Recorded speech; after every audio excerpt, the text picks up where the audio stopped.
Welcome back friends. Gardening शुरू करते वक्त अक्सर हमारे मन में सवाल आता है कि हमारे प्लांट्स के लिए कौन सा पॉट बेस्ट रहेगा, प्लास्टिक पॉट, क्ले पॉट या फिर सीमेंट पॉट। कुछ लोगों को क्ले पॉट पसंद आते हैं तो कुछ लोगों को प्लास्टिक या सीमेंट पॉट। लेकिन अगर आप डिसाइड नहीं कर पा रहे हैं कि कौन सा पॉट आपके लिए बेस्ट रहेगा तो आप बिल्कुल सही वीडियो पे आए हैं। आज मैं आपको हर तरह के पॉट के प्रोज और कॉन्स के बारे में डिटेल में बताऊँगा, जिससे आप बड़ी ही आसानी से डिसाइड कर पाएंगे कि कौन सा पॉट आपके लिए बेस्ट रहेगा। तो शुरू करते हैं प्लास्टिक पॉट से। प्लास्टिक पॉट बहुत ही लाइट वेट, मजबूत और फ्लेक्सिबल होते हैं अगर अच्छी क्वालिटी के हों तो। इसमें आपको बहुत सारे कलर ऑप्शन मिल जाते हैं, जिससे आप अपने एक्सटीरियर और इंटीरियर के हिसाब से पॉट को चूज़ कर सकते हैं। और ऐसे प्लांट जिनको मॉइस्चर पसंद है उन प्लांट्स के लिए प्लास्टिक पॉट अच्छा ऑप्शन है। या अगर आप प्लांट में रेगुलर वाटरिंग करना भूल जाते हैं तो भी आप प्लास्टिक पॉट की तरफ जा सकते हैं, क्योंकि प्लास्टिक पॉट मॉइस्चर को लंबे समय तक होल्ड करके रखते हैं, जिससे पॉट मिक्स जल्दी ड्राई नहीं होता। इसलिए मॉइस्चर लविंग प्लांट्स के लिए प्लास्टिक पॉट काफ़ी अच्छा रहता है। Plastic pot easily online offline मिल जाते हैं और ये काफ़ी सस्ते भी पड़ते हैं। और एक चीज़ शायद आप ना जानते हो कि ब्लैक कलर के plastic pot colour plastic pot से ज़्यादा मजबूत होते हैं, इनकी ड्यूरेबिलिटी ज़्यादा होती है। आप देख पा रहे होंगे कि मेरे पास कुछ कलर पॉट भी हैं और कुछ ब्लैक कलर के पॉट भी हैं। दोनों ही मैंने एक ही साथ मंगाए थे मार्केट से। लेकिन आप देख सकते हैं कि इस समय कलर पॉट काफ़ी डैमेज हो गए हैं। अगर इसे हल्का सा प्रेस किया जाए तो ये बिल्कुल टूट के बिखर जाएगा। लेकिन आप ये ब्लैक कलर के पॉट देखेंगे तो ये बिल्कुल अब भी नए की तरह मजबूत है और काफ़ी फ्लेक्सिबल है। लेकिन ब्लैक पॉट को अगर आप डायरेक्ट सनलाइट में रखते हैं तो यह सोलर कलेक्टर की तरह एक्ट करता है, जिससे पॉट की जो मिट्टी है वो बहुत जल्दी गर्म हो जाती है और हमारे प्लांट की जो रूट है उसके डैमेज होने का डर रहता है, हमारा जो प्लांट वो ख़राब हो सकता है। इसलिए अगर आप ब्लैक कलर के प्लास्टिक पॉट को यूज़ करते हैं तो उसे आप डायरेक्ट सनलाइट से हटा करके इनडायरेक्ट सनलाइट में रखें, जहाँ उस पर सिर्फ ब्राइट लाइट पड़े, डायरेक्ट सनलाइट उस पर बिल्कुल ना पड़े। इनफैक्ट आप किसी भी कलर के प्लास्टिक पॉट को यूज़ करते हैं तो उसे डायरेक्ट सनलाइट में ना रखें, नहीं तो बहुत जल्दी ख़राब होने लगता है, इसका कलर फेड होने लगता है और इसमें बहुत जल्दी क्रैक आ जाते हैं और जल्दी ही टूट के बिखरने लगते हैं। तो प्लास्टिक पॉट को आप शेडी एरिया में ही रखें तो उसकी जो ड्यूरेबिलिटी है वो बढ़ जाती है। ऐसे प्लांट जिनको कम मॉइस्चर और वेल ड्रेन पॉटिंग मिक्स पसंद है, जैसे कैक्टस, सकुलेंट और बहुत सारे इस तरह के प्लांट, उनके लिए प्लास्टिक पॉट ठीक नहीं रहता, क्योंकि प्लास्टिक एक नॉन पोरस मटेरियल है। इसलिए अगर आप गलती से ओवर वाटरिंग कर देते हैं तो प्लास्टिक पॉट में मॉइस्चर बहुत लंबे समय तक बना रहता है, जिससे प्लांट की रूट के गलने का रिस्क रहता है और हमारे प्लांट के मरने का डर रहता है। दोस्तों, बहुत सारे प्लास्टिक पॉट टॉक्सिक मटेरियल से बने होते हैं, खास करके चीप क्वालिटी के प्लास्टिक पॉट। ऐसे प्लांटर्स में वेजिटेबल और फ्रूट प्लांट को नहीं ग्रो करना चाहिए, क्योंकि वेजिटेबल और फ्रूट्स को हम कंज्यूम करते हैं। इसलिए ऐसे प्लांट के लिए आप हमेशा क्ले पॉट यूज़ करें या फिर अच्छे क्वालिटी के नॉन टॉक्सिक मटेरियल से बने हुए प्लास्टिक पॉट को यूज़ करें तो ज़्यादा बेहतर रहेगा। तो ये तो थे प्लास्टिक पॉट के कुछ एडवांटेज और डिसएडवांटेज। अब अगर आप मेरी राय पूछे प्लास्टिक पॉट के बारे में तो एक क्ले पॉट और सीमेंट पॉट की तुलना में काफ़ी सस्ते में मिल जाते हैं और ये बहुत ही हल्के होते हैं। इसलिए अगर आप इन्हें टेरेस पे रखते हैं तो आप बड़ी आसानी से वेट मैनेजमेंट कर सकते हैं। और प्लास्टिक पॉट में जब भी आप कोई प्लांट लगाए तो हमेशा आप potting mix well drain use करें और पॉट के बॉटम में पर्याप्त ड्रेनेज होल होने चाहिए, जिससे अगर कभी आप ओवर वाटरिंग कर देते हैं या बारिश का पानी पॉट में भर जाता है तो जो एक्स्ट्रा पानी है वह ड्रेनेज होल से जल्द बाहर निकल जाए और हमारा जो प्लांट है वह ख़राब ना हो। दोस्तों, क्ले पॉट की सबसे बड़ी खासियत है कि यह पोरस मटेरियल से बना होता है, इसलिए यह लगभग हर तरह के प्लांट के लिए सूटेबल होता है। पोरस होने की वजह से क्ले पॉट में पॉटिंग मिक्स में वाटर और एयर सर्कुलेशन बहुत अच्छे से होता है, जिससे प्लांट की रूट को पर्याप्त नमी और हवा मिलती रहती है। इससे प्लांट की जो रूट है वह हमेशा हिलती रहती है और उनकी ग्रोथ बहुत अच्छे से होती है और हमारा जो प्लांट है वो हमेशा स्वस्थ रहता है। इसके अलावा पोरस होने की वजह से एक्सेस वाटर ड्रेनेज होल के अलावा पॉट की दीवारों से भी बाहर निकल जाता है, जिससे ओवर वाटरिंग से प्लांट में रूट रॉट की समस्या बहुत ही कम देखने को मिलती है।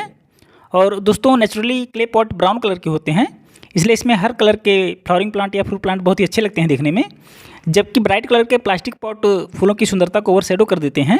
क्ले पॉट की दीवारें काफ़ी मोटी होती हैं, इसलिए मौसम में होने वाले अचानक बदलाव से हमारा प्लांट काफ़ी हद तक सुरक्षित रहता है, चाहे वह हाई टेम्परेचर हीट हो या लो टेम्परेचर, क्योंकि क्ले पॉट ना तो गर्मी में बहुत जल्दी गर्म होता है और ना ही सर्दियों में बहुत ज़्यादा ठंडा। कुल मिलाकर क्ले पॉट लगभग सभी तरह के प्लांट के लिए हेल्दी एनवायरनमेंट प्रोवाइड करता है, जिससे हमारे प्लांट की ग्रोथ बहुत ही अच्छी तरह होती है। फिर भी इसके कुछ ड्रॉबैक्स भी हैं जिन्हें जानना जरूरी है। एक तो ये प्लास्टिक पॉट से थोड़े ज़्यादा महंगे होते हैं और थोड़े ज़्यादा भारी भी, और प्लास्टिक पॉट की तरह हर जगह इजीली अवेलेबल भी नहीं होते और ऑनलाइन ये बहुत अधिक महंगे मिलते हैं। साथ ही इनके टूटने का भी डर रहता है, क्योंकि ये फ्लेक्सिबल नहीं होते, इसलिए गिरने या तेज ठोकर लगने पर टूट जाते हैं। क्ले पॉट के पोरस होने की वजह से पॉटिंग मिक्स बहुत जल्दी सूख जाता है, इसलिए गर्मियों के मौसम में आपको नमी बनाए रखने के लिए एक से ज़्यादा बार वाटरिंग करनी पड़ सकती है। एक्सेस मॉइस्चर गमले की दीवारों से बाहर निकलता रहता है, इसलिए गमले की बाहरी दीवारों पर मिनरल के धब्बे पड़ जाते हैं, जिसे समय समय पर साफ करना पड़ता है। वैसे तो अगर क्ले पॉट को गिरने या ठोकर लगने से बचाया जाए तो ये काफ़ी ड्यूरेबल होते हैं और बहुत लंबे समय तक ख़राब भी नहीं होते। मेरे पास क्ले पॉट लगभग पिछले 5-6 साल से है और अभी तक बहुत अच्छे से चल रहा है, जिसे मैं अभी भी यूज़ कर रहा हूँ। लेकिन अगर क्ले पॉट अच्छे से पका ना हो या एल्कलाइन मिट्टी से बना हो तो ऐसे पॉट बहुत जल्दी गलने लगते हैं या टूटकर ख़राब होने लगते हैं। दोस्तों, क्ले पॉट के बारे में मेरी ओपिनियन ये है कि अगर आपको ये आसानी से और सही प्राइस में मिल जाए तो क्ले पॉट आपके लिए सबसे बेस्ट है। और अगर आप अभी गार्डनिंग में बिगिनर हैं और वाटरिंग और पॉटिंग मिक्स के बारे में ज़्यादा जानकारी नहीं है, फिर तो क्ले पॉट आपके लिए और भी अच्छा है, क्योंकि क्ले पॉट में और वाटरिंग की वजह से प्लांट के ख़राब होने के चांसेस बहुत ही कम होते हैं। सीमेंट पॉट के बारे में भी थोड़ी सी बात कर लेते हैं। दोस्तों, सीमेंट पॉट अपनी ड्यूरेबिलिटी और अवेलेबिलिटी की वजह से गार्डनर्स के बीच काफ़ी पॉपुलर हैं और यह क्ले पॉट और प्लास्टिक पॉट से काफ़ी ज़्यादा मजबूत और टिकाऊ होता है। इस पॉट की दीवारें काफ़ी थिक होती हैं, इसलिए यह अपने अंदर मॉइस्चर को होल्ड करके रखता है और गर्मियों में जल्दी गर्म नहीं होता, इसलिए इसमें लगे हुए प्लांट हाई टेम्परेचर हीट से काफ़ी हद तक सुरक्षित रहते हैं। यह क्ले पॉट जितना तो नहीं, लेकिन फिर भी काफ़ी हद तक पोरस होता है, इसलिए ओवर वाटरिंग की कंडीशन में जो एक्सेस वाटर है वह ड्रेनेज होल के अलावा पॉट की दीवारों से भी ड्रेन हो जाता है और प्लांट में रूट रॉट की समस्या कम देखने को मिलती है। सीमेंट पॉट आपको कलर किए हुए और बिना कलर किए हुए दोनों तरह के मिल जाएंगे, जिन्हें आप अपने पसंद के कलर से पेंट कर सकते हैं। और दोस्तों, सीमेंट पॉट और क्ले पॉट काफ़ी मामलों में सिमिलर होते हैं। दोनों ही पर्याप्त मॉइस्चर को होल्ड करके रखते हैं और एक्सेस मॉइस्चर ड्रेन आउट हो जाता है। दोनों ही काफ़ी ड्यूरेबल होते हैं। Cement pot normally clay pot से थोड़े से महंगे होते हैं, पर इनकी सेल्फ लाइफ बहुत अधिक होती है। मेरे पास काफ़ी सीमेंट पॉट हैं जो मैं 2017 से लगभग अभी तक यूज़ कर रहा हूँ और अभी ये काफ़ी अच्छे हैं। मेरे पास बहुत सारे सीमेंट पॉट हैं और इनमें से ज़्यादातर मैंने 2017 में लिए थे और अब भी मैं उन्हें लगातार यूज़ कर रहा हूँ और अभी ये बिल्कुल मजबूत हैं और अच्छी तरह चल रहे हैं। पर सीमेंट पॉट की भी कुछ कमियाँ हैं। यह क्ले पॉट और प्लास्टिक पॉट की तुलना में बहुत अधिक हैवी होता है, इसलिए इसे एक जगह से दूसरी जगह ले जाना थोड़ा सा मुश्किल होता है। और अगर आप सीमेंट पॉट को टेरेस गार्डन में ऐड करते हैं तो आपके टेरेस पे एक्स्ट्रा लोड पड़ता है। अगर सीमेंट पॉट में सीमेंट की तुलना में सैंड बहुत ज़्यादा मिक्स किया गया है तो ऐसे पॉट 1 से 2 सीजन में टूटने लगते हैं और बहुत जल्द ख़राब हो जाते हैं। फिर भी आउटडोर गार्डन में सीमेंट पॉट को यूज़ करना एक अच्छा ऑप्शन है। आप जब भी सीमेंट पॉट खरीदें तो यह इंश्योर करें कि पॉट को बनाने में पर्याप्त सीमेंट का यूज़ किया गया हो। जिन पॉट्स को बनाने में पर्याप्त सीमेंट का इस्तेमाल किया जाता है वह ज़्यादा सैंड वाले पॉट की तुलना में थोड़े से हल्के होते हैं और उनकी दीवारें काफ़ी चिकनी होती हैं। ऐसे पॉट को जब आप हाथों में उठाएंगे तो आपके हाथ में सैंड बिल्कुल नहीं लगेगा, जबकि ऐसे पॉट जिनको बनाने में अधिक सैंड का यूज़ किया गया है वो थोड़े से ज़्यादा भारी होते हैं और जब आप उन्हें उठाएंगे या हाथ से थोड़ा सा पकड़कर उन्हें कुरेदेंगे तो आपके हाथ में सैंड निकल करके लगने लगेगी। तो ऐसे पॉट को आपको नहीं चूज़ करना है। इसलिए सीमेंट पॉट को खरीदते समय इस बात को आप ध्यान में रखेंगे तो आप एक अच्छा पॉट चूज़ कर पाएंगे अपने गार्डन के लिए।